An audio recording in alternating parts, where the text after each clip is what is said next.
Okay, I hit the record button. All right. So I guess we're off and running. Ladies and gentlemen, welcome to episode 007 of the Xclude with Xclude podcast featuring myself and my guest today. Right now we're at a little house party. It's 4th of July weekend. The fireworks about to go off, so to speak. Everybody's downstairs. They're having a good time. There's some food along downstairs. There's some drinks. Everybody who's here knows each other to a degree, and if not, hey, we're just shaking hands and saying hi and taking it from there. But now going back to my guest to my left of me is producer, DJ, just like everybody else who I've had on this podcast thus far. Now, granted, I'm only 7 episodes strong, but we'll see how this one goes. I'm sure he'll manage, just like everybody else has been on this damn podcast. Ladies and gentlemen, I bring you Brian K. James. Did I get that right? Sorry about that. Yes, you did. Just to let you know, guys, I've had a few drinks in me, so forgive me if I kind of slur or kind of mess up. It's the fourth, man, so I've had a few drinks in me. But regardless, hey, thank you for being on the podcast thus far. Oh, sure, no problem. You know, and thank you for being a part of it, man. I want to try to get this thing rolling and see how far this takes me. Yeah, no, to a degree, good. for better or worse. And if not, we're just doing this for fun, man. The whole point is to just start and keep going. Yeah. Now, speaking of keeping going, you're on, what episode are you on with your podcast? I just recorded Buddha Beats episode 50. And wow. Yeah, and I try to make sure I get it done every month. It's a labor of love. Lots of things come up as life does, as you know, and we have jobs and we have everything we have to do. We have house to take care of, family to look after, and all that kind of stuff. Yeah, all the standard stuff. So for me to get this put together is not always the easiest thing. There have been a couple times when I've been very close to the end of the month and I'm like, I haven't put anything up yet.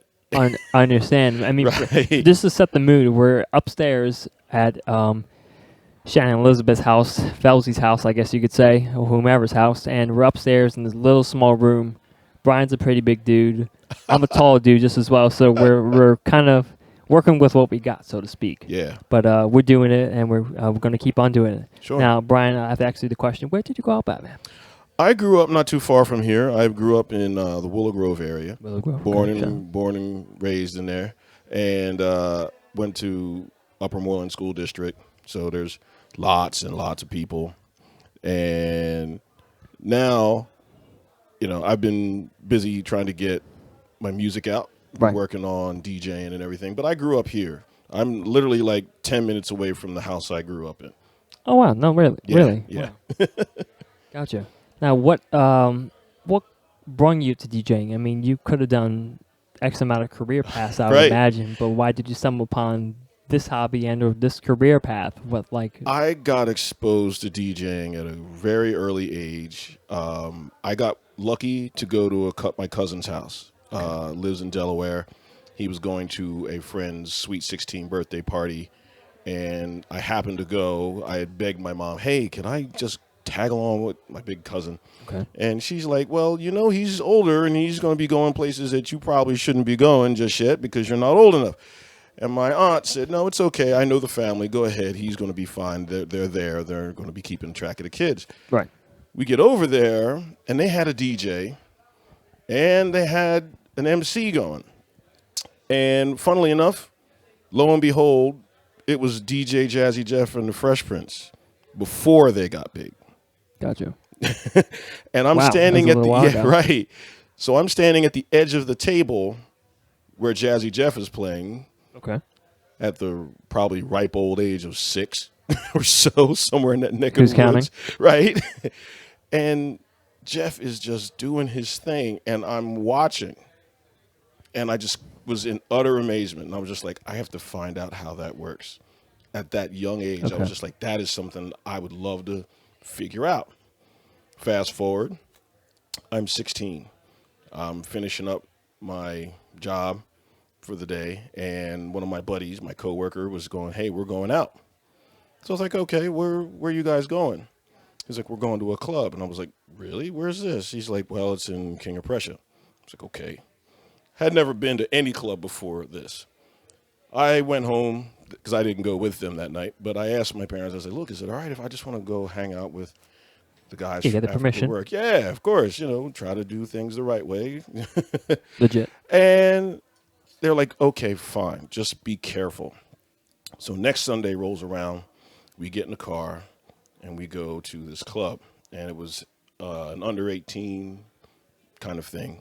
I was like, okay, this is cool, as the teeny bopper clubs, as they used to like to call them. Right. So we go, and I'm standing at the end of the line with them, and all I hear is this oof, oof, oof, Okay. oof. And I'm like, what on God's green earth is this? Well, they turned to me and said, oh, that's the bass. I was just like, are you kidding? I've never been in a place at this time that was sounding so loud. So I danced myself silly. And we started making that a regular thing for us to do after work on Sundays. We would go to the underage thing, and we'd have a good time. And I've been going enough with them that I got to talking with the DJ. I find out that he knows the girl at the bar. I get to talking with him. Do you remember his or her name? Oh, no. Okay, that's fine. I wish I had, man. I give him a shout right now, because I got to see what the hip-hop side of DJing looked like. And then going to Popcorns, back then we had like... Was that the name of the club? Oh, God, yeah. It was called Popcorns. Okay. It's no longer there. It's now like Fox Club or something like that. Okay. It's sitting in the parking lot of King of Prussia Mall, right? So Fox Hunt, I think is what it's called now. Okay. Right. So I get up there and I'm watching the dance floor, but then I turn around to see what he's doing. And it looks familiar because it's what Jeff was doing, but now it's just like a lot smoother. It's not a lot of cutting and scratching. It's all blending and mixing, real mixing. I was just like, oh my God, look at this. I made my mind up. At some point in my life, I am going to get into this. I get together with some friends. This is a couple years later. And this is like 92. Gotcha. And I'm like, okay. I was 2 years old. We're not counting the thought. Yeah, but I'm throwing it out there, y'all. Right. So we're up in New York City, walking around, and my one buddy Mike says, look, I need to find a lens for my camera.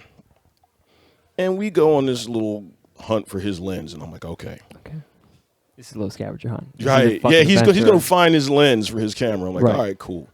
Right. So what do? After that, I'm kind of miffed because I'm like, I'd like to go find something. I was like, you know what? I want to get a turntable. Okay. I made up my mind. I'm like, I'm buying a blankety-blank turntable before I get back in the going. I'm going to take one of these things home and get started with this. So we go to one of these huge electronic stores in New York City. Was Virgin around back then? Or was it something way different? Way before then. Okay, man. Tower was still around. Thank right. God, right. Tower was still around. Missed them.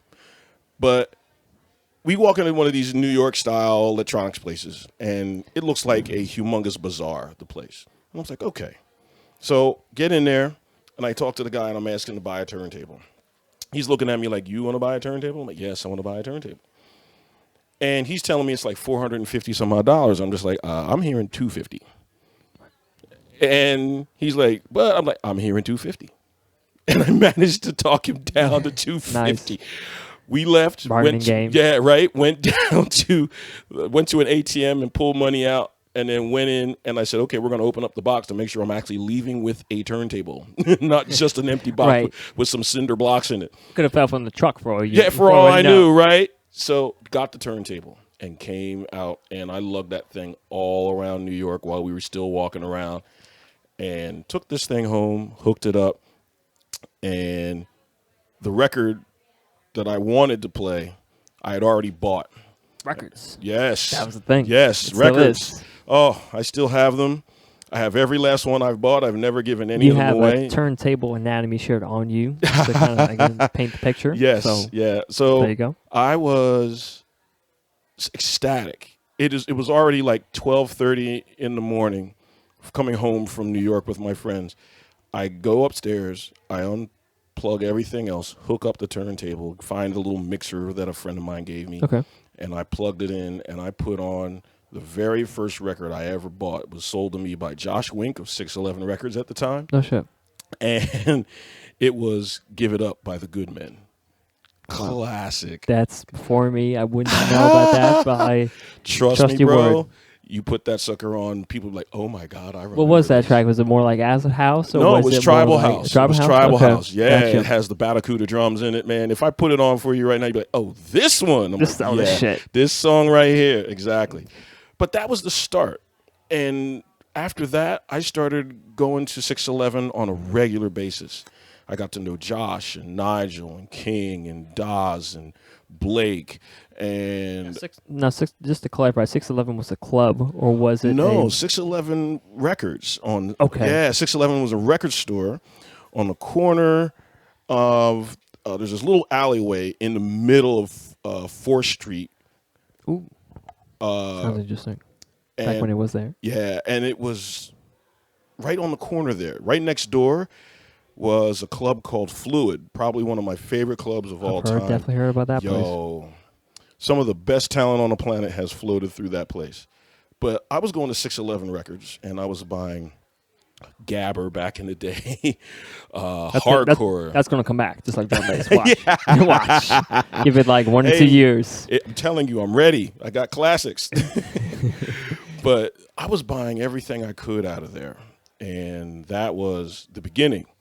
Not too long after that, I got my first DJ gig in the city at a place called Agent Aloha. It was right on South Street. It used to be called Cheesesteak Teas. If you're looking for where it was on South Street, there used to be a place called Philadelphia or Cheesesteak Teas. That building right there, that storefront right there, that's where it was. And there was a girl there named Audrey, who was in charge of the store when the main manager wasn't there, and she did such a great job of stocking all of the club clothes and the raver kid clothes and stuff. So it was a place for club kids to come get their gear. I want to see that now. I remember back in the day when I went to the mall, and back in Christiana Mall, they had this place called Rave. And they had like kind of the more skimpy colored clothing. I miss that scene. But I'm now, since you talked about 611 and everything else, the record store in New York. I went to just to kind of sidetrack a little bit. Yeah. I went to in Germany not too long ago. In January, I went to this place called Hardwax. Oh God, yeah. And that was kind of in the alleyway just as well. Yeah. It was that night, and it was kind of sketchy. Right. I felt, because it was literally like going down an alleyway, and there's this building that had a sign that says Hardwax, and all these other companies that were in that same building, right, in that same complex. But when you walked through the door, there was no electricity. Oh. And it was pitch black. You couldn't see your hand in front of your face. Wow. And you had to walk you had to walk up 3 flights of stairs. And then you saw a little glimmer of light through the bottom of the door. Mm. And you knew, at least I interpreted it as like, that's the record store. That's where it's at. And this was like 7 p.m., like winter time, like in January, so it was cold outside. Yeah, so, okay. I had some layers on. It was kind of snowing out, but I wanted to check this place out from what I heard on a resident advisor. Right. And I went up there and I was like, I opened the door. I was like, oh shit, there's records here. There's a cashier here. There's turntables here. Yeah. Like it's kind of felt like an odd oasis. Yeah. In the middle of like this drab kind of like scenery at night. Right. And the thing about records these days, I feel it's kind of like I don't want to say passé, but I don't have too many records. Right. Everything I have is digital. But granted, when I was over there, I was like, let me explore. Yeah. And let me see what's up. And I was digging around for some like something that caught my ear. Right. Right. And I was picking stuff and listening to them on a turntable. And I got like a little pod going, maybe like 3 to 5 records, give or take. Yeah. I don't know how many tracks that is, but it doesn't really matter. And I was walking my way up to the cashier. Mm-hmm. And I realized, like, as I had him in my hand and as I was getting close to the cashier, I was like, yo, I can get all this shit on Beatport. It's like, do I need all this physical shit? Despite, I don't have a turntable in life, but it's cool to feel. Yes. It's cool to feel. It's nice to have, and I fully respect the turntable DJs that are out there still. Yeah. But it's like it's getting kind of a lost format, so to speak. But I fully respect it. I think we should keep this thing going. Sales of vinyl in general I don't want to say skyrocketing, but they're improving. but they keep getting more. The sales keep going up every time they check. I think it's a combination of the folks who still play on vinyl, DJs like Nastia or Hito. Those guys, oh my goodness. For those of you listening to this podcast, if you have not done yourself the favor and gone to see Nastia play, please find a way to go see her play. She is gorgeous. Did you see her in Detroit? I didn't see her in Detroit. I didn't get to go to Movement, but I did see her. Richie Houghton did a Close event, one of his. Right, okay. And yes, this was so good. This was up in Brooklyn at Avant Gardner. My brother and I went up, and we were just walking in as she was playing, and she was phenomenal. Really? My brother was just like, "Oh my God, I can't believe I hadn't been paying attention to her so much." But she played so well.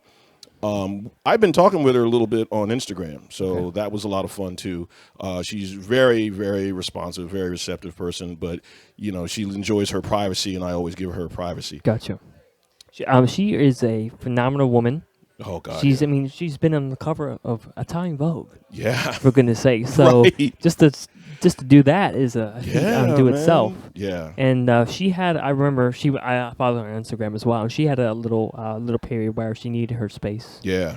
And that's completely understandable. Right. And DJs, top-level DJs these days and or producers these days kind of need their space. Yeah. Because they're always on the road.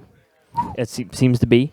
And, again, they need their space. They need their time, place to kind of recollect and kind of put more out there and or have time with their closest, with their friends and family, everything else, and they need that space. Yeah. But I've never been to Movement. I know a couple buddies here downstairs. Oh yeah. Have been, and then I've always wanted to endeavor going to Detroit and see how that place is. Yeah, me too. But Richie Houghton, I never got to see him over at Close. I think he performed at the Mirage. Yeah. And I missed out on that, but being from where I am, it's kind of difficult to kind of traverse over there and get the money from over there because back where I'm from, it's kind of a different tax bracket. So understood. Yeah, but I would have done it. Trust me, I would have loved to seen him. Yeah. At least I saw him on YouTube. Right. Yeah. But I think the vinyl. Getting back to what we were talking about with vinyl, I have some stuff that I have bought in other countries. I bought stuff in England. I bought stuff from Paris when I went and stuff. My brother got me some stuff from the Champs-Élysées. So I'm assuming you have a pretty good collection. I have a collection that I am very happy with. It may not be as large as some of the folks that we follow, know, and love. However, it doesn't have to be. It just needs to be your collection. Right. And there used to be a group called Church of Ecstasy. They released a lot of hardcore, a lot of hard techno kind of tracks from way back in the day. And I remember being in England and trying to locate some of their vinyl. I had gone all the way I was visiting London, but I went and took a bus or a coach, as they like to say. Did you try Rye-Wax? Was that if you know of that spot? No, I haven't tried that's like in South London, but keep on going. The spot where I went to, I got on the coach and went up to Birmingham and went to Hard to Find Records. They've been known for years as being like, if they don't have it, it doesn't exist kind of thing. Gotcha. So I had called and emailed. Well, I called while I got to England, but when I was home, I emailed them and said, hey, listen, there's a couple of tracks I'm looking for. I was wondering if you guys had them. I didn't see anything on the website. Gotcha. So they did some research, found them, and they said, yeah, we have it here. We'll put it on hold for you. Like, okay, perfect. So I figured, you know what? I'm just going to go over there. I want to see the place. I've seen pictures of it in DJ Mag. It used to be on the back panels of DJ Mag and stuff. And I figured, well, let me just go see. So bought a bus ticket, got on the bus, rode a couple hours up to Birmingham. Boom, boom, boom. Yep, and got there and was blown away. There were booths with turntables and headphones in each section. You could just grab your vinyl, set up shop, and just sit down and listen. It was really nice. They had DJ gear you could buy there. Everything that was right there in one spot. Now, with all the digital stuff that's happening, love the fact that it's easily grabbable, but there's always something about that adventure of going to find that track, whether it be digital, of course, or whether it be physical. The physical ones, I think, are going to be a lot easier, a lot more rewarding, I should say. A lot more rewarding than going to Beatport and you're like, okay, I just do a search, and if it shows up, I'm good. Right.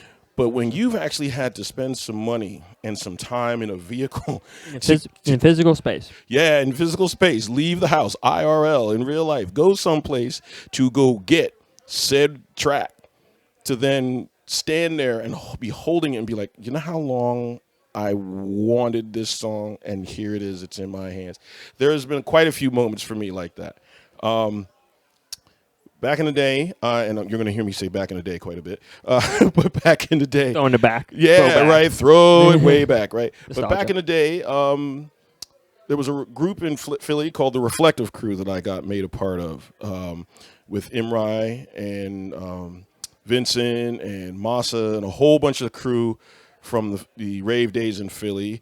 And I got chosen to be a part of the crew because I was playing at Agent Aloha. In fact, Imrai used to come by and stand underneath the awning where the speaker was and listen to me play. And he did that for a couple of weekends before he asked me to come over to his house and introduce me to the rest of the crew. But I got to go there, and one night we had been playing. There used to be a place in Philly on South Street just above Broad called Eden Rock. I forget what it's called now, but it's nothing like Eden Rock was. There was a party we were a part of. I had already finished playing, and Roland Rizzo, who was part of Wiggle Productions in Philly, if you know of Jeff Hart from Philadelphia, Jeff Hart and Roland Rizzo and quite a few of the other cats, that was on a whole nother crew. But we were all together playing as a unit at the party. And Roland comes up to me and he says, hey, Brian, man, there's this guy outside. He's got a whole couple crates of records. I'm like, what? He's like, yeah, there's this guy. He's got crates. I'm like, okay, let's go take a look. Not believing in anything because it's like 2:30 in the morning. I'm sure he wanted to go get a smoke as well as having a whole, he had a couple of drinks in him, I guess. I don't drink, but we got outside and catty cornered to where Eden Rock was this guy with big dreads sitting on his chair, and close to the curb are like 12 crates full of records. Gotcha. I'm like, oh my goodness. I'm sitting there thinking to myself, you know what? This is worth looking into. Let's see what this is. So we go over and we go to get to talking. He's like, yeah, go ahead, pick anything out, man. Right? So I was like, okay. So I go through and I'm filtering through, and there was a record that I had heard on a radio show that used to come on. Used to be Groove Radio with Swedish Eagle out west. There was a program he did called Groove Radio. It still comes on from what I understand. But he had this song called Conquistadores Chocolate. Sounds sexy. Right? Sounds sexy. Yeah, right? And that's how the record goes. It's got this nice, like, tribal house. Doom, doom, doom, doom, doom, doom. And then all of a sudden, Conquistadores Chocolate, Conquistadores Chocolate. And I was dying. I'm like, that song is so dope. And here it was, sitting in this crate, 2:30 in the morning. Outside of a gig I'm playing. Was that a single or was that part of an EP? Was that part of a release? It was a single. Oh, shit. Right? That was a hot-ass single. I did everything in every fiber of my being to keep from screaming at the top of my lungs. I found it, right? And here is that record. So there's something to be said for that journey. Yep. So if you're a turntable DJ or you want to get records, and you happen to walk by someplace or someone tells you about where there are some records, go check it out. You may regret it if you don't. Now, since we're talking about clubs and shit like that, we're going to throw it back to, this is becoming like a regular question on the podcast. But a lot of people have gone to it. It's kind of like was a Philly staple. A lot of people remember it. It's called Club Shampoo. Oh, yeah. What were your memories of that place? How did you get around by knowing it? And yeah. Yeah, tell me about that. Okay, so Shampoo was the name of the club that before that used to be called Milk Bar back in the day. That's news to me. And Milk Bar was opened by a gentleman by the name of Jim Lesser. And Robbie Tronco played there. Daz played there. Josh Wink had Wednesday nights there, I think, and I was going. I didn't care who was playing. I was going. So I had heard about Milk Bar was going to be opening. I had been going to 611 Records, and I had heard from all the hubbub in 611 between the guys that worked there and Nigel and all those guys that something was coming, and they were like, yo, there's a new spot opening up. So I made sure that I just kept one headphone ear cup off to make sure I was keeping in touch with what's going on, just like when we cue records, right? Right. So I find out about it, and I find a flyer on the street. It had been trampled on a gazillion times, but I managed to peel it off the sidewalk and flip it over, and all the other information was there. I'm like, okay, I'm getting people together. We're going to go check this out. So I tell my friend John and his brother Ernie, I'm like, look, let's go check this out. This is going to be pretty cool. Ernie didn't want to go. And I'm like, okay, that's cool. That's fine. John was a little more receptive. He's like, so I don't have club clothes. I'm like, you really don't need club clothes, but seeing as how it's grand opening, let's make sure you're going to get in. He's like, all right. So we went clothes shopping for him. He had never really owned anything apart from jeans and T-shirts. I guess that's all you needed. That's all you. That's Instagram. all. Yeah. Right. Exactly. So here we go. We get down there and we're standing in line, and it's quite a line. And at the time, in clubs in Philly, there's a person. She's still around. Miss Phoenix. Miss Phoenix is quite an icon in Philadelphia clubland. She is someone who, if she sees you in line or she sees you and says, oh, come on, honey, you coming in with me, that meant you're in, right? 100%. Right. And I guess I've been around enough and had been seen enough, because I've been going out enough, that I'm standing in line with John. I made sure John was in front of me, by if he doesn't get in, I'm not going in. Was he like the more attractive one? No, no. And this is something that you may have come across. Like, if you have friends who they're not into the whole scene, the whole vibe of nightclub, nightlife, and stuff like that, trying to get them introduced to it properly to the point where you're standing in line, you know you're going to get in, because if you've been, I understand where you're coming from. Right. Yes, I do. So I wanted to make sure John was going to get in, because I knew I was getting in after Correct. that. Right. So if he wasn't getting in, I'm not leaving my buddy hanging. Right. So I want to make sure he got in first, so he was in front of me. So I said, dude, this is going to be fun. Trust me. He's like, all right. And right about that time, Miss Phoenix comes walking past, and she says, oh, wait a minute. Brian, what are you doing in line? I'm just like, well, I'm waiting to get in. He's like, oh, come on, you're with me tonight. Who are you with? And I said, well, this is my buddy John. He's like, oh, come on, you're with us. Let's go. And we stepped out of line, followed Miss Phoenix into the club, and didn't have to pay that night. I was not trying to do that. I had money. I was going to pay to get in. The cover charge or whatever. But because I was a part of it, and I was helping support the scene by going out and paying to get in to see DJs and really just being a part of the whole thing, I guess Miss Phoenix saw me as somebody who's like, oh, no, I know he's going to be bringing people. So I went and got in. So that was what Shampoo was before Shampoo showed up. When Shampoo showed up, other DJs started showing up as well. And they've had some great talent come through. They've had Grandmaster Flash come through. I got to shake his hand. I got to shake Grandmaster Flash's hand. I was so appreciative of that. That's somebody that, for those of you who are not familiar with who he is, there is a series that was on Netflix called The Get Down. And it's literally the story of how disco went to hip hop. And it's really the evolution of it and how things actually kind of transpired. Grandmaster Flash is a part of that. And lots of other people in that scene from back then was a part of that. The transition from disco to hip hop and rap music and Sugar Hill Gang and all that early stuff, that was all there. And here he is playing on and killing it. It was so nice. It was early.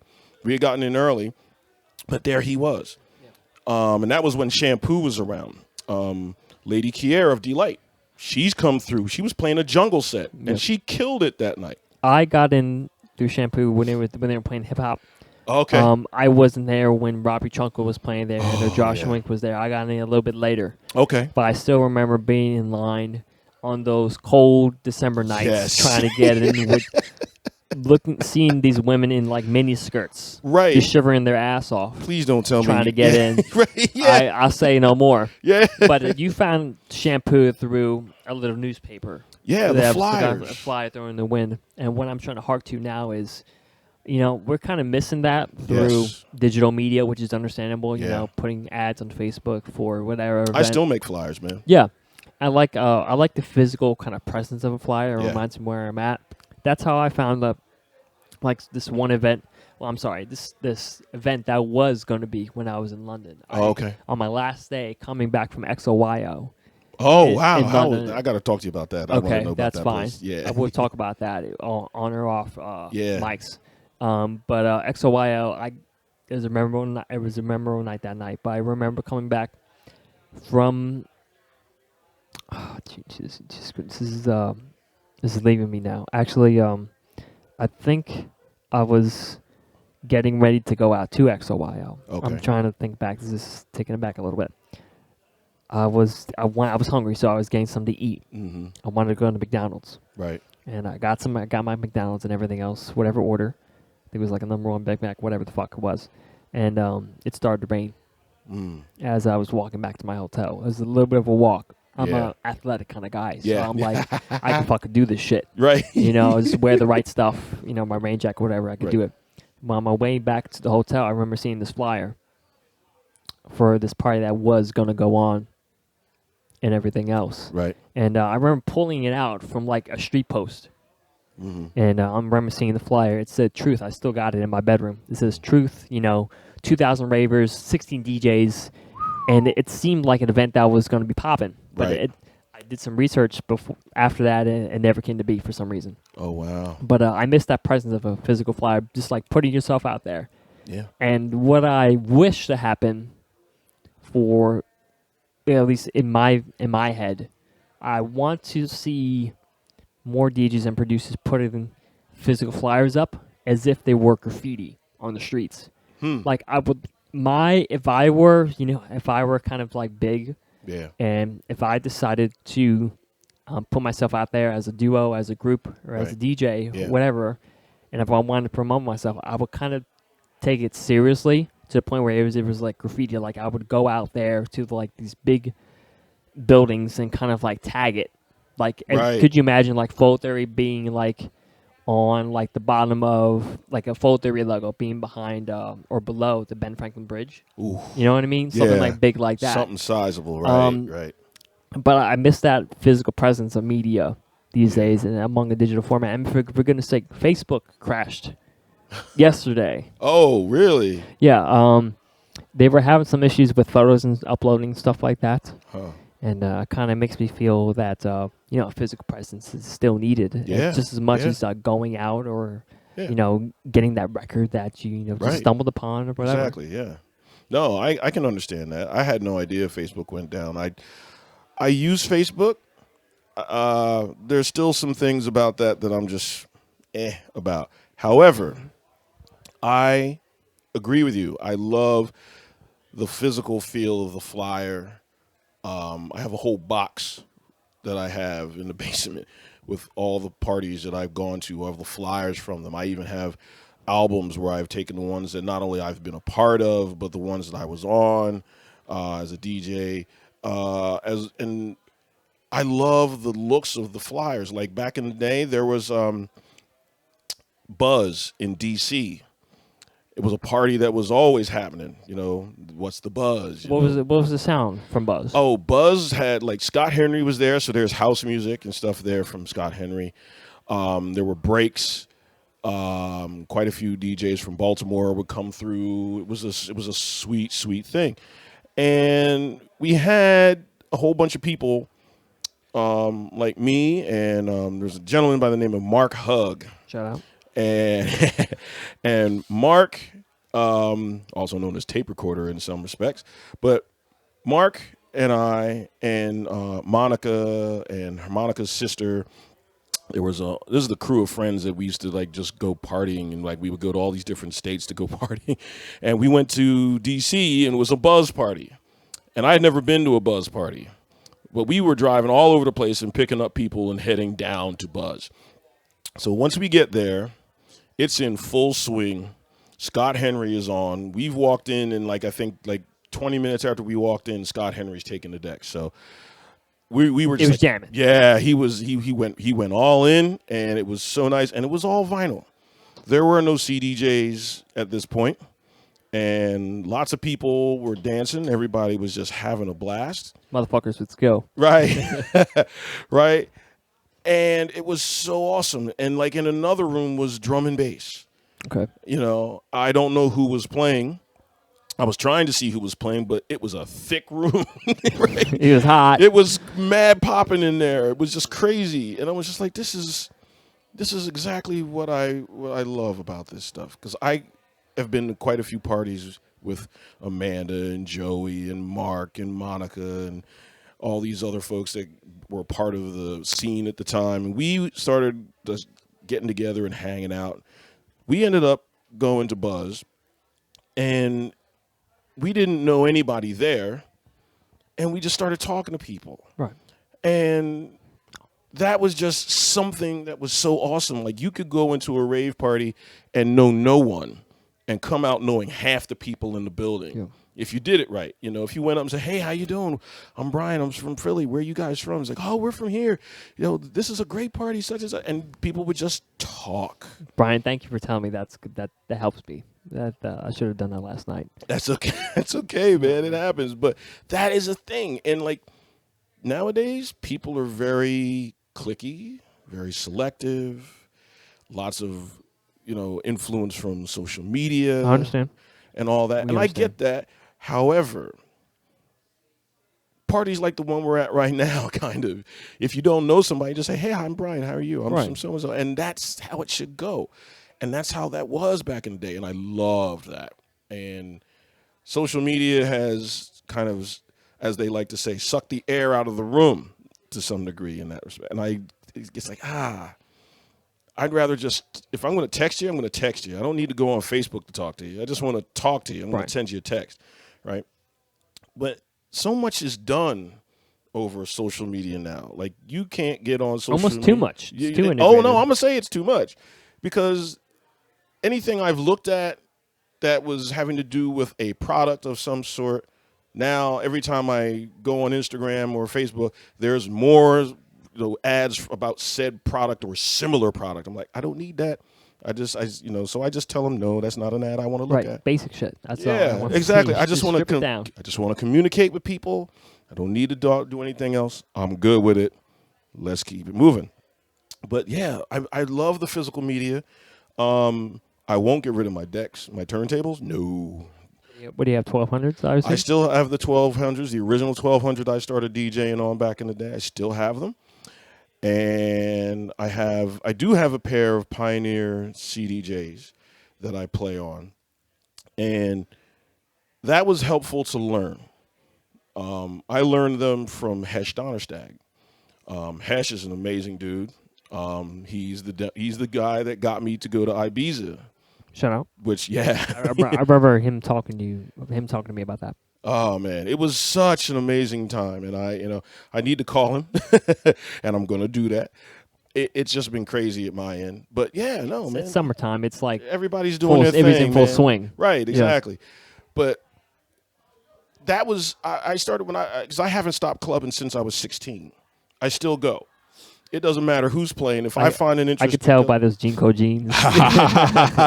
Dude, I've been getting comments on them ever since. I remember having a pair of those. Oh, yeah. Man, I remember that. They're shit. comfortable, everybody. If you can find a pair, roomy. They're roomy, comfortable, and built-in air conditioning when you dance in them. Boom. Right? But I started taking notice to what the gear was changing in the booth.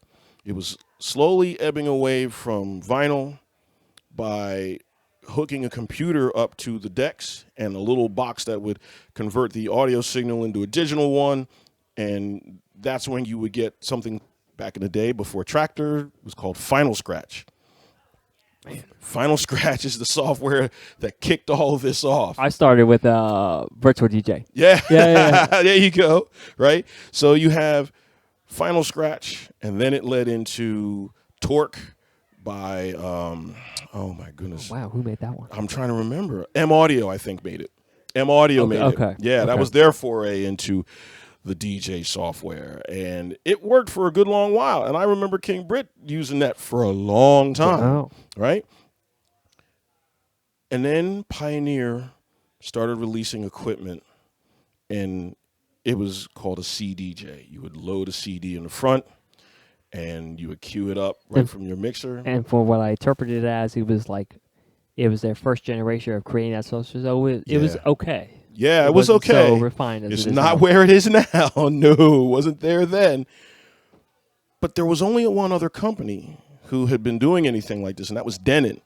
Denon released the 2000 F series. It was a rack mount CD player, and you have this little itty bitty mixer, and this little mixer had like a fader and 2 up faders on it. Wasn't much. Fader. Yeah, crossfader. You only need the one really, but the crossfader and the 2 up faders, if that. And mobile DJs love this thing because they would just load the discs in, play what they need to, and as soon as that song was done and they faded over to the other one, they pull that disc out, put another one in.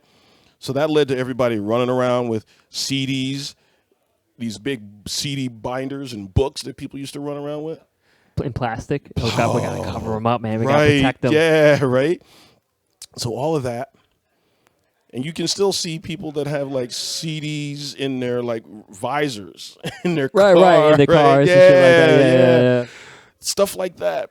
But now, when you can pick up your phone, either go to Spotify, iTunes, Apple Music, Tidal, whatever you want, and like stream it.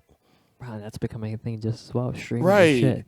Now, correct me if I'm wrong, that's what radio was all about. Radio was streaming. I wouldn't know. Right? I wouldn't know, but the radio, right? Yeah. So radio is streaming, which means it's constantly coming in. It's not being saved anywhere. You're just listening to what's happening. Much like when you go to the movies, you watch the movie, you're not in control of the projector. But now we have the ability to broadcast right from the device in our pocket. That's quite a lot of power. It's a leap. Right? That's a huge leap. And a lot of folks are busy trying to capitalize on that.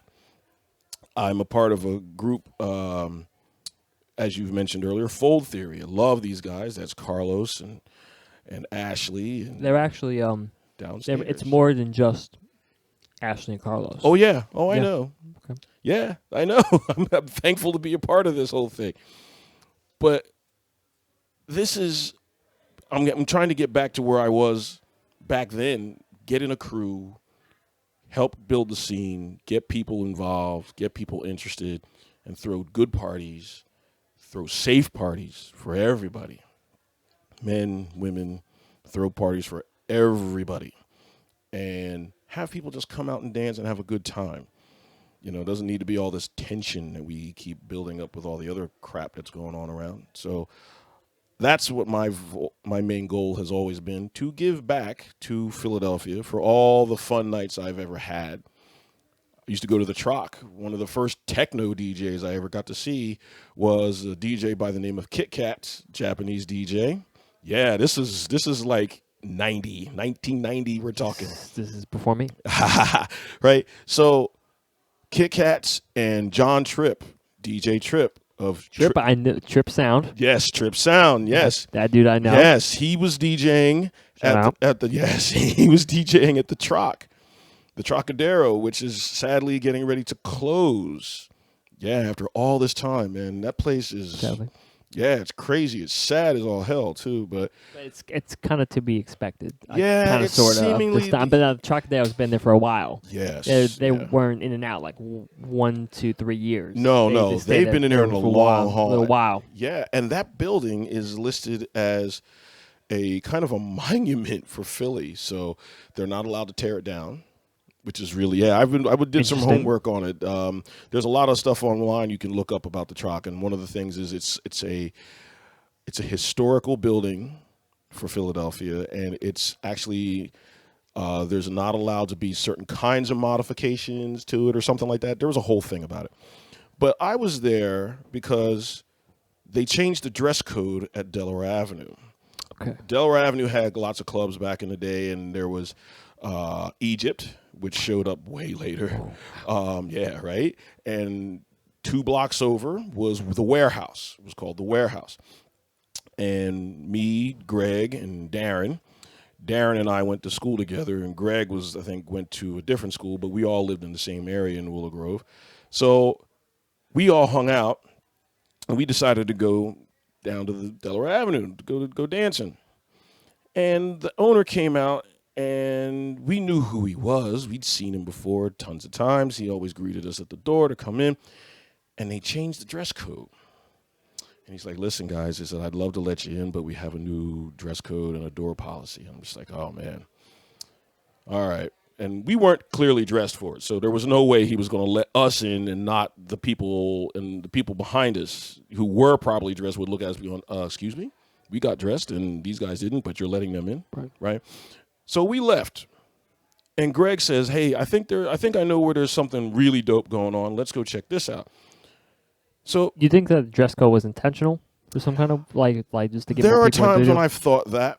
There are also other times when I've thought, okay, I've had friends tell me there's a reason why there's a dress code. And I'm like, I'm sorry, I can't wrap my head around that, because if I'm just coming in to drink some water and dance to a DJ, why do I need a dress code for that? You know? That still befuddles me to this day as to why that happened. Same, I'm kind of befuddled by if you're like a top bouncer, let's say Sev at Berghain in Germany, right. What do you look for in a person to allow him or her into a club? I don't understand that. Yeah. Kind of, because I didn't get into Berghain, but I'm not mad. Right. Because I would like to think he has some kind of like theory to how, shit doesn't happen in the club that's bad. Right. You know what I mean? Yeah, there's a flow, there's a vibe. Right. But I don't know how that works. Yeah. I mean, it's a mystery to me still. Yeah. The mystery of dress code for places. I get it to some degree. You trying to make sure you want to keep people who could be a problem out, and people who are going to constantly buy alcohol keep coming in, if that is all that's there. Having music is kind of like the benefit where you can do all of that. So I get it. Right.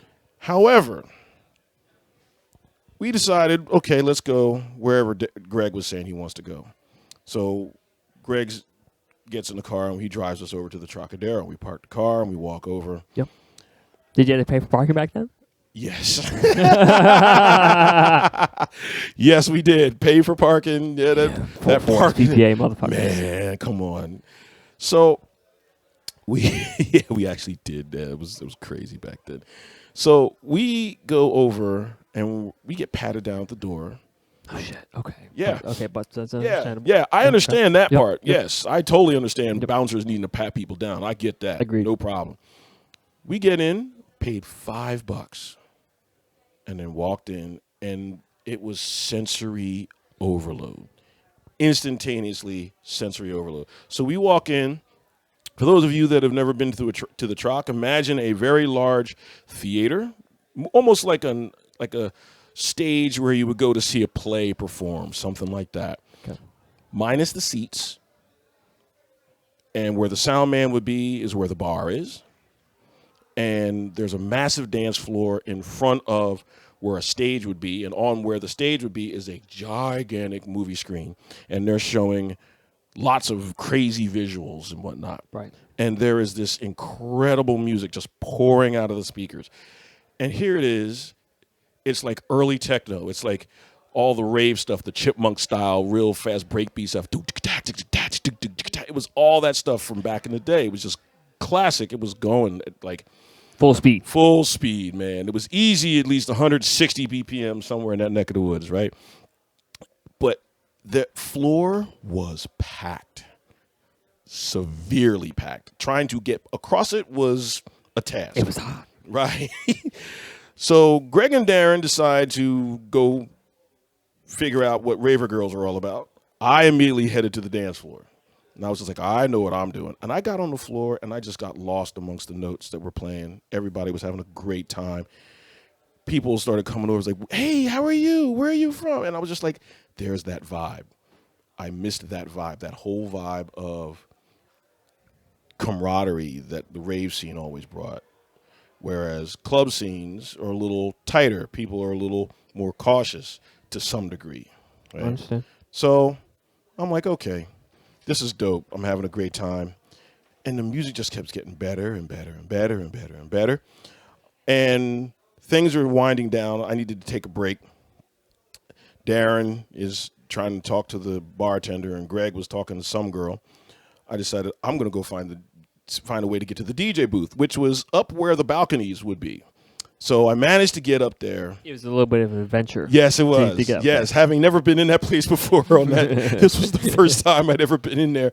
I managed to get upstairs, go up that giant staircase to get up there, and make my way over to where the DJ booth was. And I just started hanging out there for a couple minutes, and got to talking with, and Kit Kats was playing, and John Tripp had been coming back from the bathroom, I guess.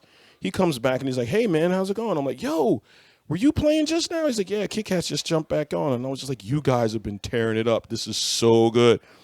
And they were just so nice to talk to. And that was kind of my first real big introduction to the underground side of the dance music that I love so much. So I was like, this is dope. This is so great. Where are these tracks coming from? I was like, oh, this is from Holland. I'm like, what? I figured everything out. What the fuck? Yeah, it's like I figured Holland is another country, but it's like, I know it's another country, but damn, this is what's coming out of there. This is great. So I decided, okay. I got to talking with them for a few minutes. He says, listen, I'm going to get back on. I got to jump back in the booth. Perfect. No problem. I went back downstairs, danced my ass off, and sweated it up. And at the end of the night, no one is leaving yet. Everybody's waiting for Trip and Kit Kats to come out of the booth. And this is like late into the night. This is like past midnight. This is 3:30 in the morning, man. This is 3:30 in the morning, and they're finishing up. And everybody's downstairs, and they come downstairs, and they hand out flyers for the next time they're playing. And I was just in awe. I was like, yeah, flyer, this is dope. This was, like I said before, this is all before social media. So I get this flyer, and it's got pictures of the Terminator from the Terminator movie on it. And release the baby motherfucker. Yeah, right. And it was just so dope. I'm like, this is so bananas. This is such a great flyer. Yeah. And I love that stuff. We used to borrow from commercialist stuff all the time. Like you would see, like if you ever looked at a Tide box, take the word Tide, remove the word Tide, and put the word Jive on the front. Right, of it. that was yeah. Oh my God, I miss that stuff. I love the appropriation. Like you would. That was a popping thing in New York just as well. Oh, right. What I heard from Hesh back in the day, because supposedly there was a rave scene. Yeah. In Brooklyn. Yeah. Or like nearby the Brooklyn Bridge. Right. And when I heard that from Hesh, I thought it was nearby Brooklyn Banks. Because Brooklyn Banks was a popular skate spot that's right underneath the Brooklyn Bridge. Oh, so okay. I'm theorizing for what I heard from Hesh that there could have been a rave scene nearby. Mm-hmm. Yeah. Storm Banks. raves up there with Frankie Bones and all those guys. Yeah, and caffeine T-shirts were popular. Yeah. If you were from Jersey, Eddie Hardy was popular. Yeah. Or just right. That was the thing that was coming up. Super classic stuff, man. But from what I had I kind of lost track. Okay, so since I'm talking right now, getting people into the club. Okay, so I'm gonna take you a little story. Okay, Yeah. I went to Germany in January, right? Okay. And not too long ago. And I went over there. I went to Trésor again. Ooh. Okay, and I was able to get in. Okay, but the thing is though, there was these two black guys in front of me. And I've noticed when I was in the crowd that they're like the only guys I feel I could connect with. Mm-hmm. So I was chatting. Where you from? Okay, they're from LA, and I actually follow them on Instagram now. Mm-hmm. I forget their names, but I'm going to shout out to them in the bio. Right. I gotta when I make the description for this video for this podcast, I'm going to put them in a shout out. But I remember them, and they hadn't been to Trésor before. They got kicked out of 2 other clubs. Oh, wow. They got kicked out of 2 other clubs before they went to Trezor. Right. And I was like, yo, I got you. Because I went there beforehand, and I wanted to get Janita on Right. here in Philly. Oh, wow. Okay. Well, in Philly. Right. And I knew Janita was playing. If you don't know Janita, she plays minimal techno. Okay. And I feel it's a very diverse kind of sound. Yeah, it sound is. that hasn't really been populated just as much as it could be here in Philadelphia. Sure, I feel that's the sound that hasn't been explored. Yeah. But anyway, I tried to get her in, and that was my purpose. That was why I was there. Right. But I was like, I was discussing with these 2 guys who have been here at Trezor. They were like, no, okay, you should do this and that. I'll try to see what I can do. Right. With the bouncer or like the doorman, the doorwoman actually. Right. Okay. Who was there. Nice. And I was like, as soon as I got in front, I'm like, yo. I'm here for Janito. She's playing at Globus Bar upstairs. I want her to be in Philadelphia. I want her to perform. And I've heard her on our exchange. I was like, I want to get her to perform here in Philadelphia. Could you help me out? I want to get into the store to meet and greet and say hello to her. Can I do that? Wow. And the doorwoman, was like, yes. Okay, you can get in. Nice. No problem. And before that, I explained to the dudes in the back of me. Right. Who actually have a podcast in LA. I was like, yo, I gave them the rundown, but I wasn't sure if they were going to get in or not. Right. So I was like, okay. I explained to them. I wasn't sure if they were going to get in. When I got in, I waited I paid my door fee. Right. I think it was like $15 or $20, 20 pounds. Yeah, sorry, 20 euro. Right. For the night. Right. So I was like, okay. I paid my fee, and I waited for them. I wasn't sure if they were going to get in the door. Thankfully, they did. Nice. And they were able to see Janita upstairs. Okay. And I actually met Janita. It took a little bit of courage and some liquid courage, so to speak. But I went up there, and I saw her. And I saw her perform, and she's amazing. If you don't follow her, I would suggest you follow her on. Yeah, we're going to talk on about Soundcloud. that afterwards. Yeah. And she's amazing. It's a different kind of sound. Nice. And it's a sound she kind of refined when she was playing at Club de Visionaire in Berlin. Nice. And it's a very different kind of stuff. It's kind of like house meets like kind of minimal kind of stuff. Yeah. And I've always admired her sound, and I wanted her to come to Philadelphia. In retrospect, I actually turned her down. But I still admire her as an artist. I follow her on SoundCloud and everything else. And I wish for her to come back. Right. Or at least to visit the States. I'm not sure she did that this year, but I hope she visits here again. Cool. And I eventually saw her. I met her backstage, and I was like, wow, you are an amazing talent. I heard you on RA Exchange. Right. Which is kind of like how this podcast is kind of modeled, so to speak. Sweet. We could talk shit on this podcast. It's whatever, but there's the underlying background of music. Yeah. I always want to explore that. But anyway, I thought she was amazing artist. I met her. I shook her hand. We talked for a little bit. Sweet. But I was overly excited, and as soon as I spoke to her for 10 minutes, I literally went back to my hotel room and was told Ashley about it, and nothing's come from it since. But yeah, I guess I respect her decision. Yeah. And that's how it goes. But that's Sure. And I've always had an ear for her, so to speak. But regardless, the 2 people that were behind me, which have a podcast in LA, I respect, and they were able to get it thanks to me. And it's like having that camaraderie. Yeah, exactly. More of the story. Yeah, exactly. Yeah. The more of the story is that just talking to people. Yes. Is kind of lost these days amongst. Yeah. Social media. Oh yeah. To a degree. Yeah, big time. I think that the networking part has been pushed towards the digital end of things, and it still needs to be a face-to-face thing. Agreed. You have to. I mean, to talk to somebody online is one thing, but to talk to them face-to-face is a whole separate thing altogether, right? So you can start a relationship online, but it takes the in-person part to solidify it. Right. There has to be something there for that. So yeah, no, man, I'm glad that you got to meet that person, because that is, and I've not heard of this person, but I'm intrigued because I like minimal. I would like to check this out.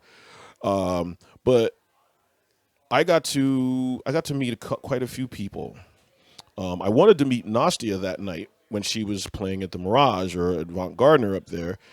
She had just finished her set, and I was figuring, okay. I'm showing Brian Yeah. Janita's Instagram account. Oh, Janita. okay. Cool. Yeah, we'll make sure I'm going to get that from you before we Yeah. bounce. Yeah, definitely. But I was trying to meet Nastia after her show. Now, I'm granted, yes, she's tired. I get that. I figured maybe she was doing something before she decided to sit down. But it's like, I'm here. I want to say hello. Yeah, that's all I wanted to do. I didn't want to get into it too deep. Right. Just wanted to pay my respects, be like, hey, thank you for your set. It was incredible. Time. Yep. Yeah, it was a great time. This is my brother. I introduced him to her, I didn't get a chance to do it, but I wanted to, and that didn't happen. And I'm like, okay. But she did come back to me on Instagram and say, I'm sorry I was too tired that night. I would love to meet you the next time I'm in town. Pow. That was it. Boom. So I'm just leaving it there. And it's like, okay, so if the time presents itself and it's able to happen, it will happen. And I left it at that. And when it happens, it'll happen. Right. I'm not pushing it. But as far as trying to get people into an event, yes, that and the flyer, that's part of the flyer's job, plus the enthusiasm of all the folks involved with the event, the promoters, the people who are throwing the event, other people who are going to be playing at the event. It's important that we all put out and share and post. However, I still love taking a stack of flyers and hitting the clubs. If I had the chance to do that, but everything's being done online, right? But if we have physical flyers to hand out, I loved handing those out. Yeah, now here's okay. I agree with that statement. But most people do it the wrong way. They, like, for example, I was in New York City years ago in fucking, Times Square and shit, and people are selling the mixtapes. Like, I don't fucking know you. Like, Right. I appreciate your hustle. Right. But it's like, I don't know you. I don't know about your tape. Right. But it's like, if you were to do it in the club, like, I'm having a good time. I've had a few drinks. It's like, cool, I'll listen to that. It's the right environment. It's the right time. Right. Yes. Those guys don't know that shit. That's yeah. And I wish they would have known that. Right. I remember being with Imrai and Masa and Vince and everything. We would literally be out. I'd be over at Imrai's house, and we'd be sorting the stacks of flyers, and then we'd take a stack, and we would go down to said club at the end, towards the end of their night, and we'd be hanging out at the end of the night by the door to hand out flyers. Like, hey, if you like the party there, Okay, that's nice. Right. I like that move. Because they're coming out. They've just had a great time. Letting them know about some more good times to be had at an event coming soon is always a good thing. I loved that. Now it's at the point where now we have the quote unquote metrics as to when the people that listen to us most, and when can we put stuff out all to these them. metrics. All these things where and you're taking away the personal part of it, right? So I loved that part, the part where you would like, It's hey, very man, sporadic. yeah, now. Exactly. And I'm as a DJ and a producer, trying to get people to listen to your music or to listen to your mix is kind of the same thing. It's like, okay, I have this tape I made or this CD I made or this mix I made, and you're trying to get people to listen to it. How do you do so without sounding like an oncoming freight train going, hey, can I take a listen, take a listen, take a listen, take a listen, take a listen? You don't want to do that all the time. And yes, somebody will listen to it, but if they don't know who you are, and it's not a point of even that. It's just like, put it in the correct context. Correct. If you happen to have a picture that you've taken that maybe help influence the mix you made, put that in there. Something visual that says, oh, wow, that's a really dope picture. Versus, here's a link to click on to take a listen to my mix. And it's something that I've had to learn. It's just constant. It's like cold calling, right? And the junk mail that we get with all the coupons that we don't even look at. We just say, "Oh, here they go again, trash," right? Thanks, but no thanks. Right. I don't need this. I'm good. Thank you. I remember a couple times handing out flyers for events, And then not too long after that, seeing some of the flyers that I had handed out actually on the street, and that kind of makes you realize that, man, that's gotta be it's disheartening feeling, at man. first. It's disheartening at first, especially if you went through all the, all that time and money to make it happen, trying to make it happen. Exactly, right?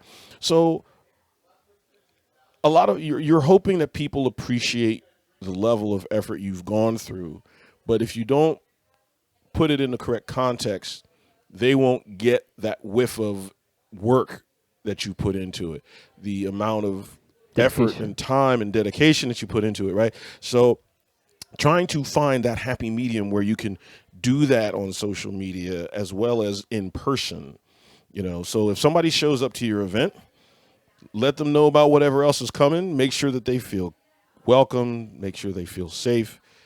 And then as the night wears on, talk to them. And from there, at the end of the night, you let them know about something else that's coming. Because if they've hung around that long, they now know the kind of thing that you've put together. And maybe they're going to take out of it and say, hey, you know what? I had a good time. Right. It didn't cost a fortune to get in here. The people in here are nice. It wasn't a lot of frat boys causing problems and stuff like that. Yeah, I'll go to another one. What's the next one? And there's where you get it. Now, transitioning. Yeah. Talking about that next event. You're of the age where illegal parties were a thing. Oh, yeah. And I'm kind of like an advocate of that. Now, I granted, as of right now in my life, I can't produce one as much as I want to. Right. But the thing is that when people go to, I've talked through this with Carlos, and he was like, the women won't be there. It's too risky. Your equipment might get taken. Yeah. And I know that was a thing back then, but I've always dreamt about bringing that back, doing it in like some kind of legal ass location. But it would be proper. Right, of course. To a degree, at least in my head. Yeah. Like, for example, doing at the Delaware Power Plant along Sugar House. Oh, okay. I've always thought about doing that, but I've been in there, but you need to get the equipment over the fence, and that's a bit of a challenge. But let's say, for example, somehow the police didn't know about it, and I was able to get the equipment, and I was able to make a party happen. Right. I feel in my head it would be awesome. Yeah. But you're not seeing that. The legal kind of scene. Well, it's hit and miss, I should say. Yeah. But I feel I'll be an advocate to kind of bring that back in some regard. I feel like there's like a very sexy yet risky kind of reward for you just being there in the first place. Oh, did you ever come across that in your travels? Yeah, I went to tons of outlaw parties. I went to parties that were at the end of an abandoned airstrip. I've been to... Sounds like DC 10, but I wouldn't know. The one there was like Nigel had some pretty amazing, what they used to call outlaw parties. Yes, I know the term. Yeah, so outlaw parties... And the funny thing is, they all used to be outlaw parties at the beginning. They were all outlaw parties at the beginning, right? So here's how this worked, right? You got wind of an event coming, and you got a flyer with the phone number. With the phone number on it. This is the hotline for where everything. Just to throw it back, I do have a Google Talk or like a Google phone number. Right. I've never used it, but it's like just in case. Right. Always just for that purpose, right? But you would call this number at a certain time. Yes. And it would give you a map point location. Head to this intersection by this person this time and look for this particular person dressed a certain way. Okay. Boom. Oh, okay. You do that. You go over, and they handed you another piece of the puzzle. It either had another phone number or another address for the person who you needed to meet. You will only hear this here on this podcast, ladies and gentlemen. This is excellent shit. Right. Thank you, Brian. So, no problem. But this is how this was. And I remember going to tons of these.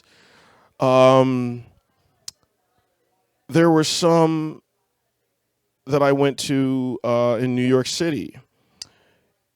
It was was held at a high school. They managed to In get abandoned high school, or just an actual active high school. No shit. I don't know how they got the permission for it, but there was this event happening. Okay.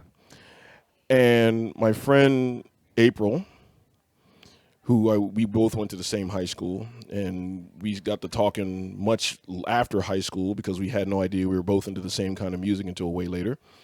But we both wanted to go up to New York and go to these different parties and stuff, and we had gone to quite a few of the different raves in the scene and stuff. Were you in the same scene? Were you in the same limelight as like Paradise Garage? Was that a thing? Oh no, that was before me. That was before. Okay. Yes. Okay. That would be my buddy Khalil. Okay, Khalil that would be probably will know that one. Trunco. Yes, Okay, I will okay. see if I can line that up for you because he's got those stories. But for me, it was they were all outlaw parties because everybody that had ever heard about what a rave party was back then was just like, I don't want my kids going to these rave parties where kids are taking drugs and all this kind of thing. Motherfuckers wear caffeine shirts. Right, What the fuck is that about? you know. Jinko jeans. Right? It's like these weirdly dressed people. I don't Who are these understand. guys? Right. Well, the funniest thing is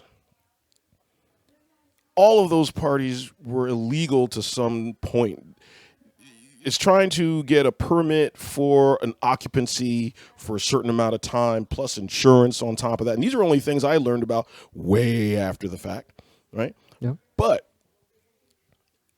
the ones that I went to, like that abandoned airstrip one, that was so much fun. I got to listen to Carl K and Chaos. These are two jungle drum and bass DJs. Was Robbie there? Robbie Tronco? Yeah. No, Robbie wasn't at that one. Okay. Yeah, no. But oh my God, these guys were just rocking, and they would spin back to back, drum and bass, off and on. It was dope.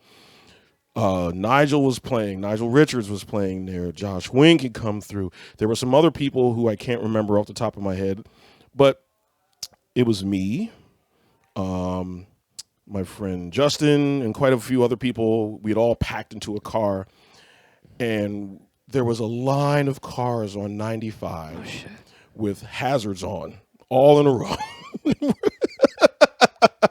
We are all heading down to wherever this was. We had to get off at this one exit, and then Secret exit. yeah, it was like super secret, hidden place. If you knew, you knew. If you didn't, Right, go the other way. Right, exactly. And that party was so much fun because all of us were dancing until the sun came up. And there was a generator way off in the distance running all the electricity.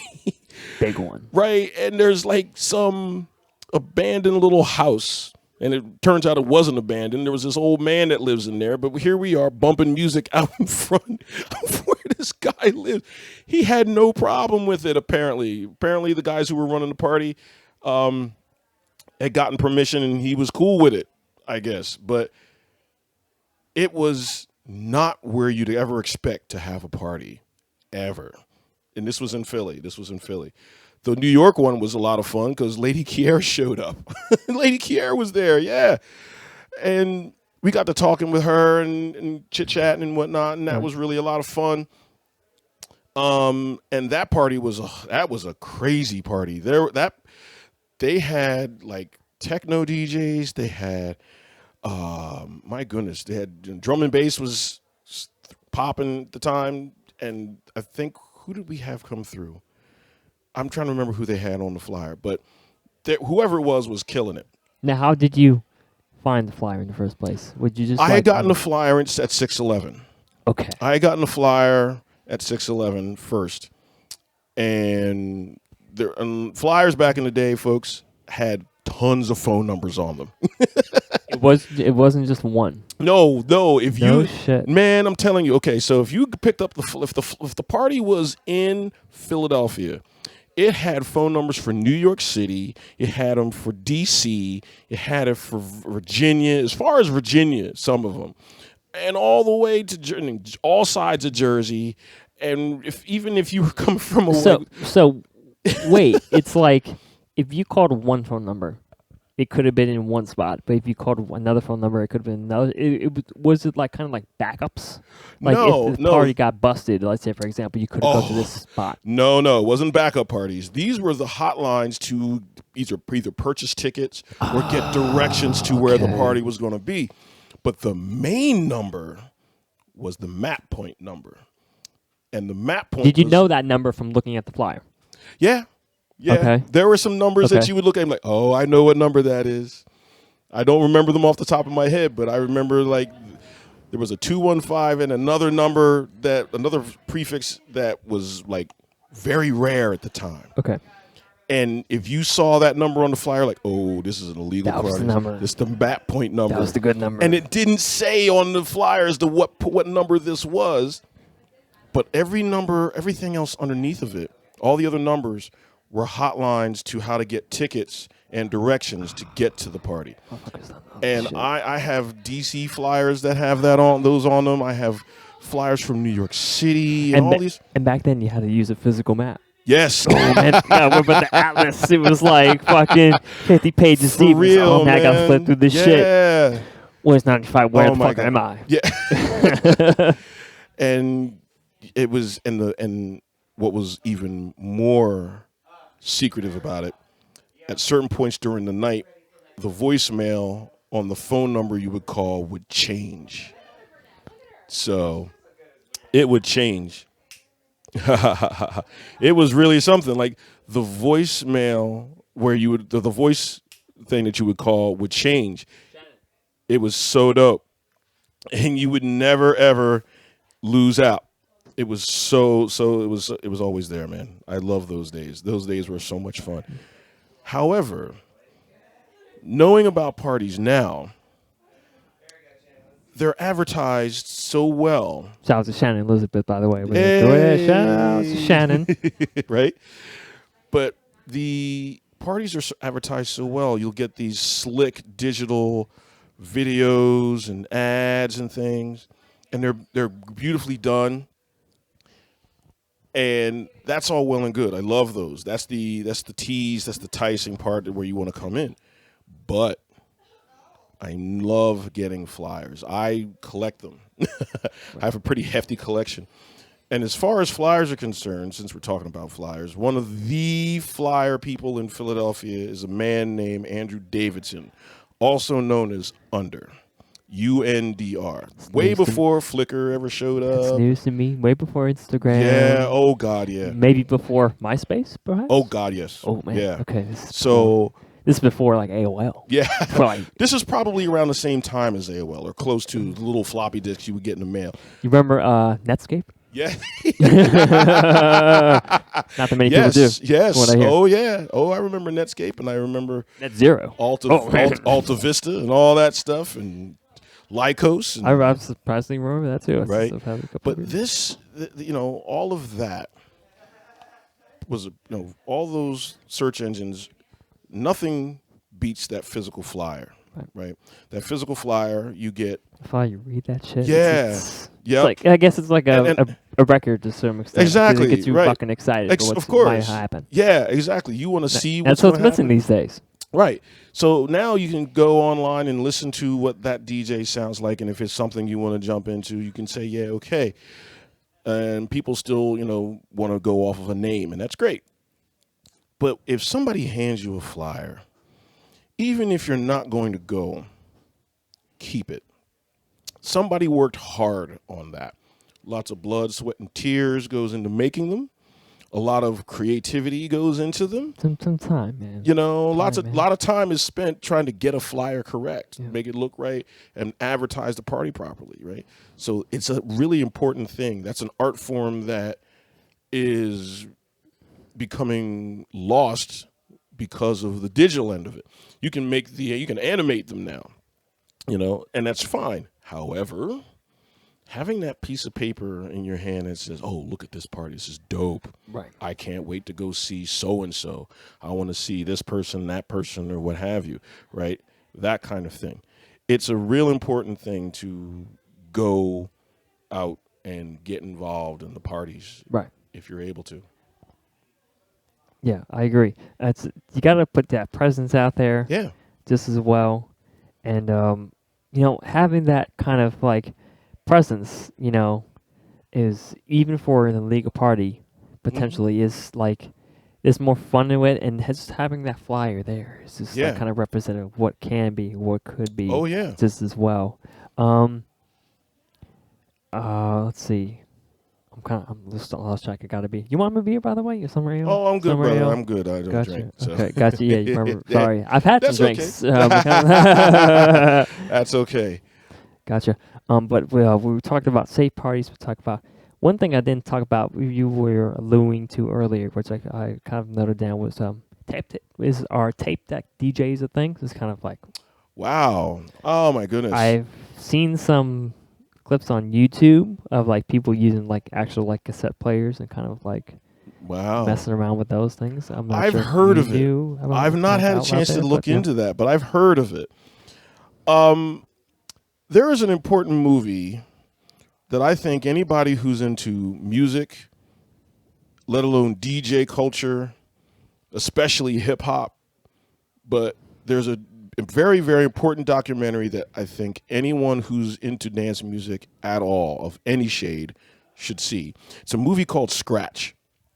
It is literally how the scratches, like when you hear DJs cutting scratch on records, how that came to fruition and what the influences were about where that comes from. About that skill. Yeah, about the skill that is behind all of that, right? So people know DJ Jazzy Jeff, Grandmaster Flash, but if you said Grand Wizard Theodore, nobody, unless you're a hip hop person that's really into the culture and knows, or especially scratch DJing, where that comes from or who that is, or Grand Wizard, Grand Mixer DST, Qbert, Mixmaster Mike. These guys have been really pushing that envelope kind of forward for that. Shout out Beastie Boys.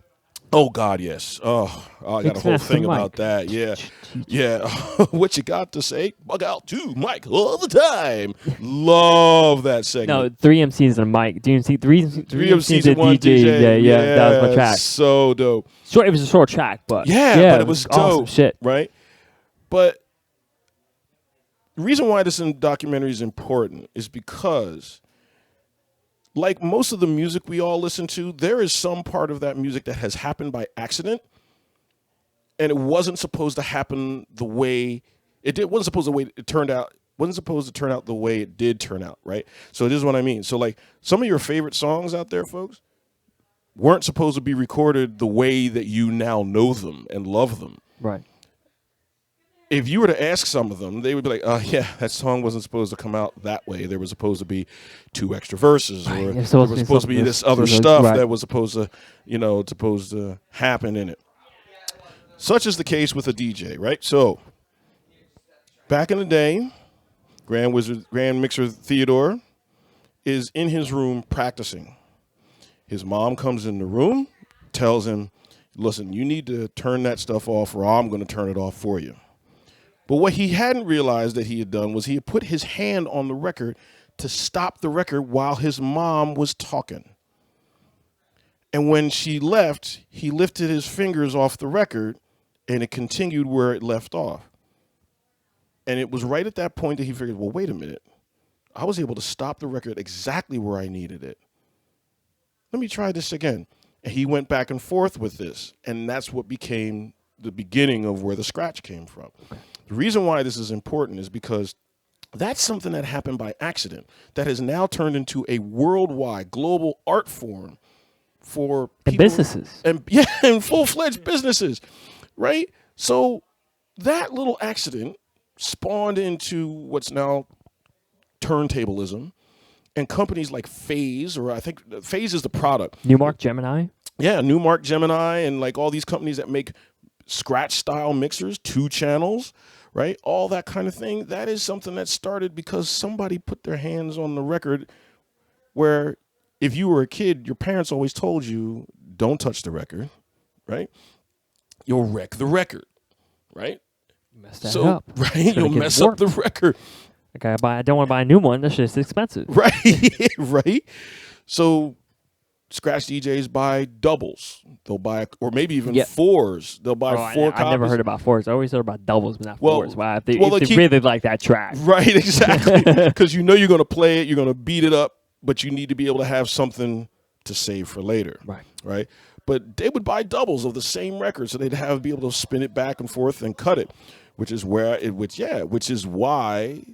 when if you guys remember breakdancing, oh my God, I was a part of that too. Cardboard shit. Yeah, cardboard on the street stuff.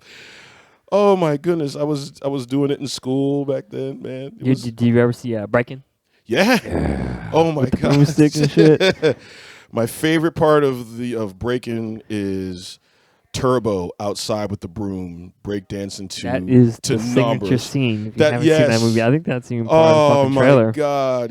He's breakdancing to Kraftwerk, and I'm like, yes. Is he? Yes, that's Kraftwerk.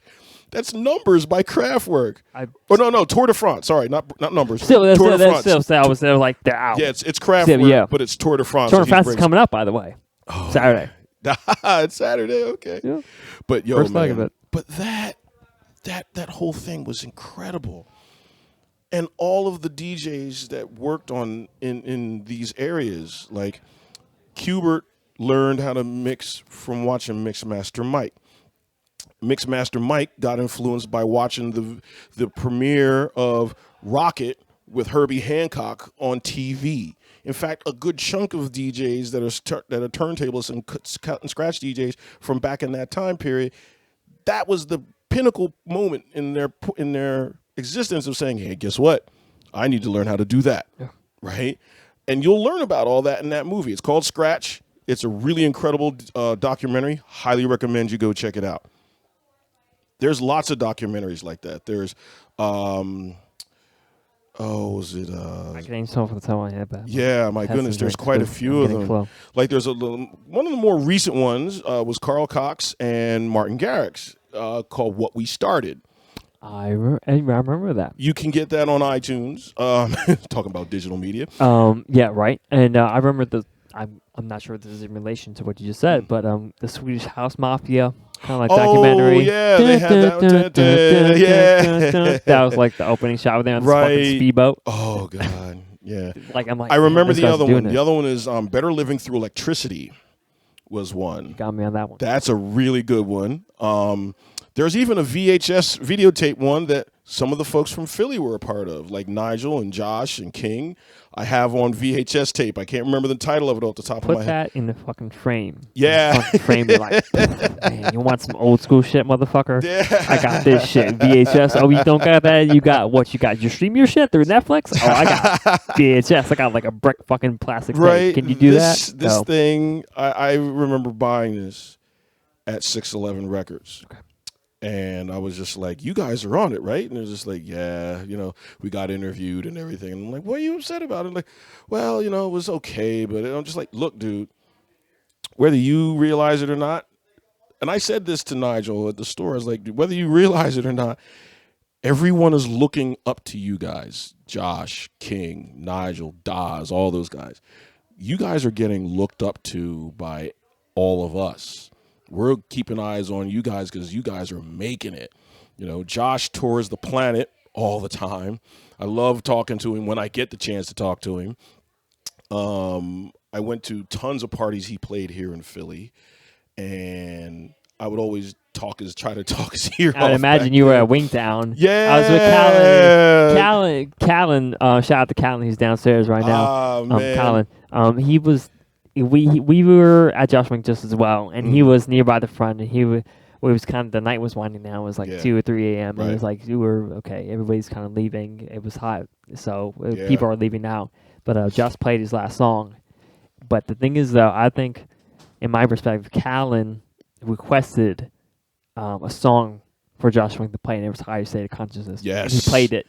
Oh. And I was talking about that shit in the car, and I'm like, yo, did you actually request that last track that he played? I was like, yeah. I was like, oh no shit, man. Did you talk to him like he knows you? Right. That song will follow Josh to the end of his days. And that song has been remixed several times. It's a beautiful track.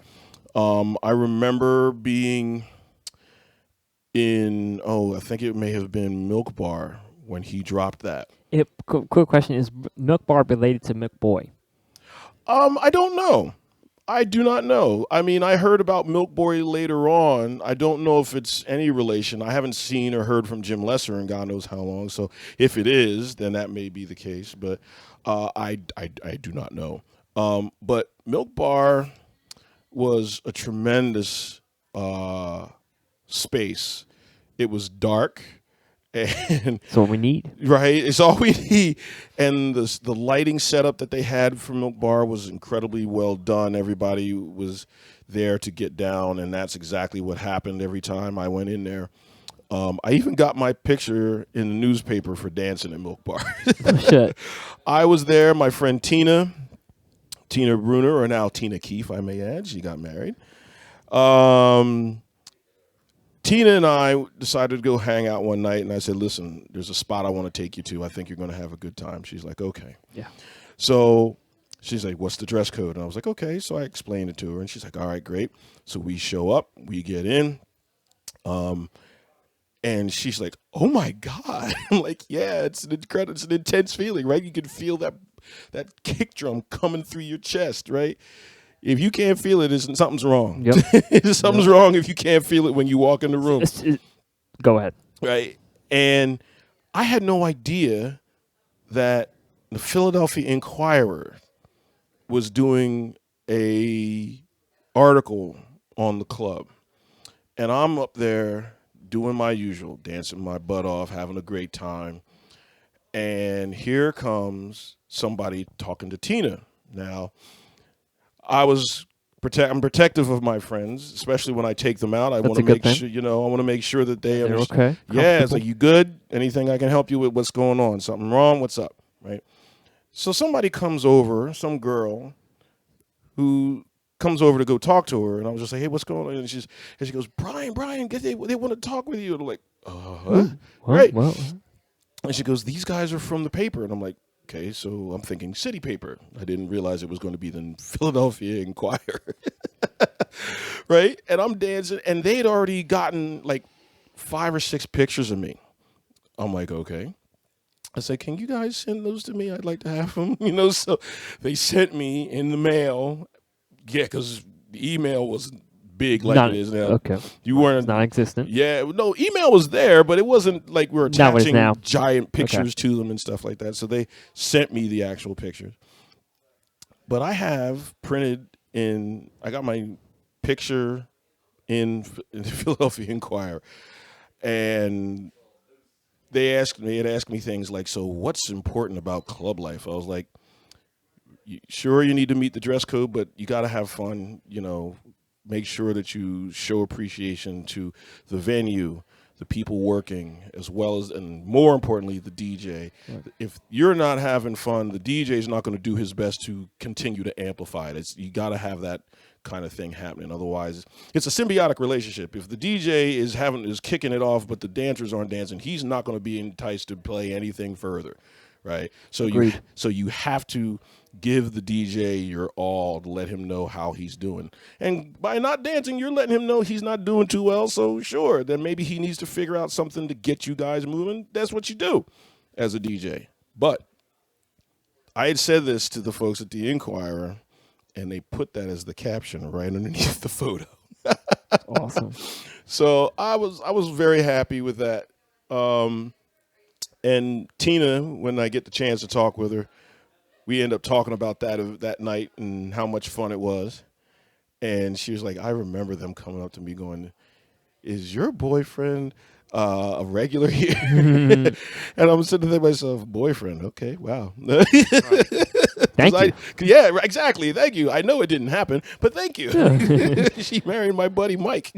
Speaking of Attend Sound Systems, I remember being at Light Ultra Bar. It used to be called Emerald City. Oh yes. And they had this wall. If you went through the fucking entrance, dude, the bar was on your left. It was kind of a long, kind of like island. Right. If you went to the right, you saw the DJ booth, and the DJ was like, you had to fucking look up because he was like 9 feet tall. Right. And it's full of this stack of speakers. Yep. I remember. I still have the feeling of if you were right there, right in front of the speakers, You swear your Yup. heartbeat would skip. Yeah, yes, Because it did. it was that like It was that intense. powerful. It was that Yeah, powerful, man. Yeah, yeah. And I miss those fucking days. Yeah, the drinks were like $15. If you want a Coke and vodka that's like this big, $15. But it was like, damn, motherfucker. Right, Okay, you got me, right. but you got me with the sound. But they also had like a hookah bar in the back and stuff like that. Oh, okay. And since we're talking about old club days, that was a spot I used to go to, just as well. Yeah. I also remember a lot of people. This is more recent. Uh-huh. A lot of people remember Rumor. Oh my God. Thursdays. Yeah. Oh. You got it for free, man. You saw all these top end acts, man. Yeah. Something like that. Yeah. Now it's like 1500 or whatever the name is now. Yeah, lounge, Good times. 1500 lounge or something like that. Yeah. Yeah. I miss Rumor because of the Thursday nights were bomb there. They were really, really Agreed. dope, man. I loved, like, I got to see and chat with Mark Knight of Tool Room Records. Oh, wow, did you? I was there. Yo, that night was on fire. Son. It was so good. Roger Sanchez, fire, dog. Same shit. I love how the guys that ran that place, first off, there were some pluses and some minuses. The pluses were the acts that they managed to get to come through their spot. I love the fact that I got to meet and chat with Dubfire. That was a dream of mine. I missed that night, but I was like, I didn't know too much about Dubfire, so Dubfire. I wasn't too interested. So small little rewind about this. So if you've ever heard of Deep Dish, the old school house DJs, okay. So if you do a lookup on Beatport for Deep Dish, you'll get tracks like The Future, Stay Gold with Tracy Thorn of Everything Everything But the Girl, doing the vocals for the track Missing. And Missing was a huge track back in the day, right? You remember that track, right? I got that track. So that's Deep Dish. That was a Deep Dish track, right? The Deep Dish version of that was just so beautifully done. Half of Deep Dish is Dubfire. Dubfire is half of Deep Dish. Yes, exactly. So for those that didn't know, there you go, right? But and Sharam is the other half. And both of them are doing their solo deals, and that's great. Every once in a while, I think it was not too long ago, they actually linked up and got to play together again as Deep Dish, which was, wow, that's pretty dope, because that's something that I would have loved to have seen. But I think they actually reunited. Don't quote me on that. Like at Printworks. Okay. Don't quote me on like I've now seen something on Instagram about 3 Chairs. Okay. If you know about that, they came back at Printworks. Okay. Moody Man. Wow. And, yeah. But okay. I'm sidetracking a little bit. Sorry. No, that's good. That's good. So I think it may have been the fact that Dubfire would always come through towards the Thanksgiving time frame. So I guess he would play DC, and before he would play DC, he'd play Philly. So he started playing Rumor the Wednesday before Thanksgiving. So I had tried going twice before, and I was like, I'm not missing this one. He'd released quite a few tracks that I was really happy about, and I was like, I gotta see Dubfire in person. Okay. So my brother and I go, and he lit that place up. It was so good. Now, those are the pluses. Like I was saying earlier, there's the pluses that Rumor had. Now, the minuses were really interesting because, first off, the main room had a VIP section. Yes, they did. And the VIP section, if you ask anybody who likes to dance, should be somewhere away from the dance floor. Agreed. Unfortunately, that's not the case here.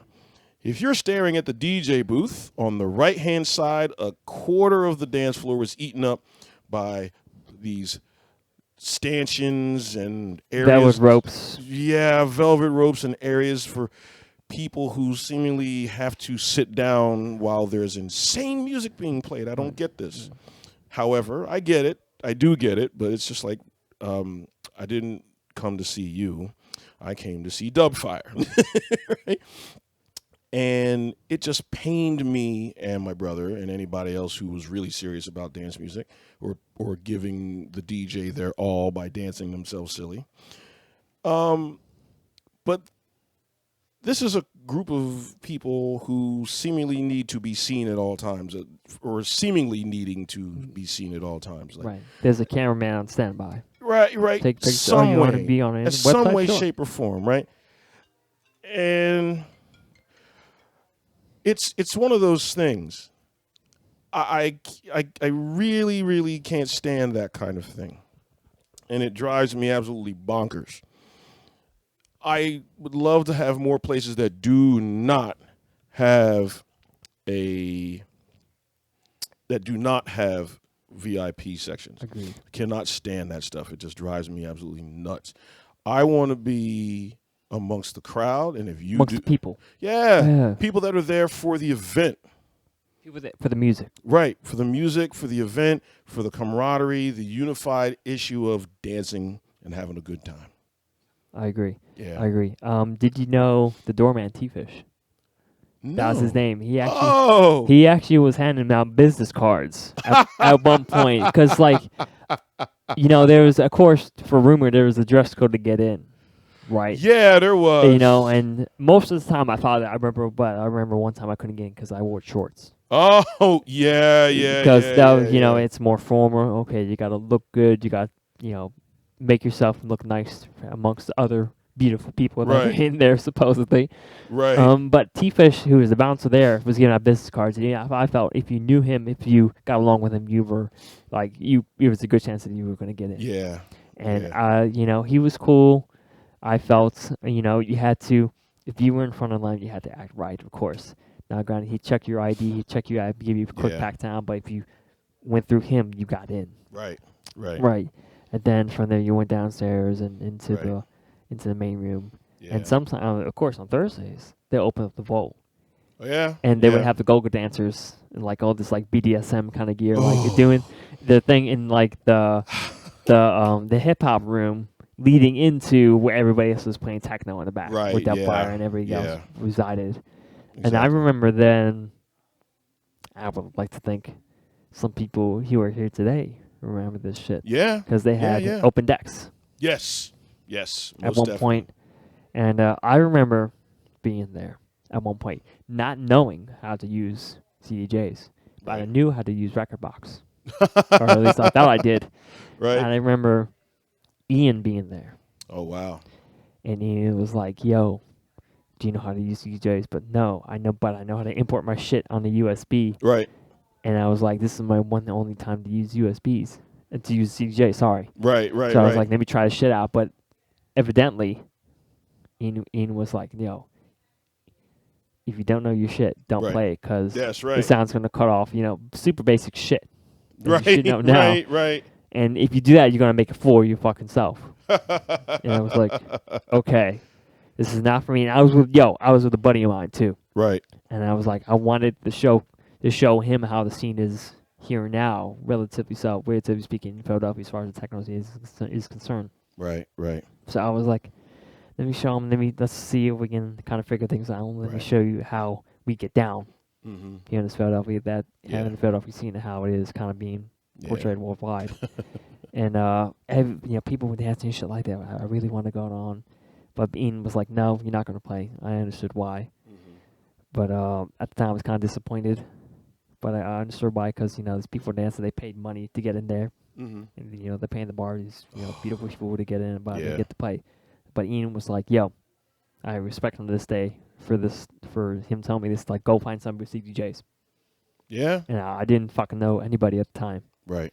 But I was like, okay, I gotta be on the lookout. I gotta know who. And eventually, just by knowing more and more people, I actually found people who had CDJs I could practice on. Yeah. And I very much thank him for that, not knowing that at the time. Right. Evidently, but having this community of people that stand by, this scene, which may come to pass, may be or may not be a thing in the future, but I love it for what it is right now. Yeah. Yeah. And I want to keep it going.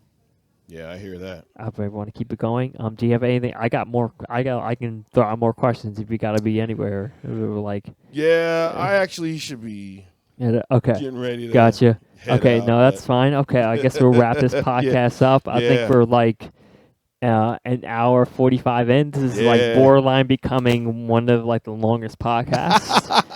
But I always want to push it to 3 hours. Hey, there we But go. 3 hours is a lot, and I Yeah. understand as you get Yeah. older, time is of the essence. So Yeah. I'll leave it there. Brian, thank you so much for being on this Man, podcast. thank you for It's been a having me trip. in, man. Appreciate it, dude. Much appreciated. Ladies and gentlemen, this is episode 7 of Include Xclude. My boy Brian K. James in the house, in this room, in this small, tiny ass room. I'm going to finish my beer. We're going to have a good time here tonight. It's 4th of July week, actually. So we still have some days to go for the weekend. So we're going to leave it there. Brian, again, thank you for coming on. No problem, brother. Thank you. Episode 7 coming off, and we are just going to filter out this motherfucker, not by pressing that button, but I'm just going to noise it out like this.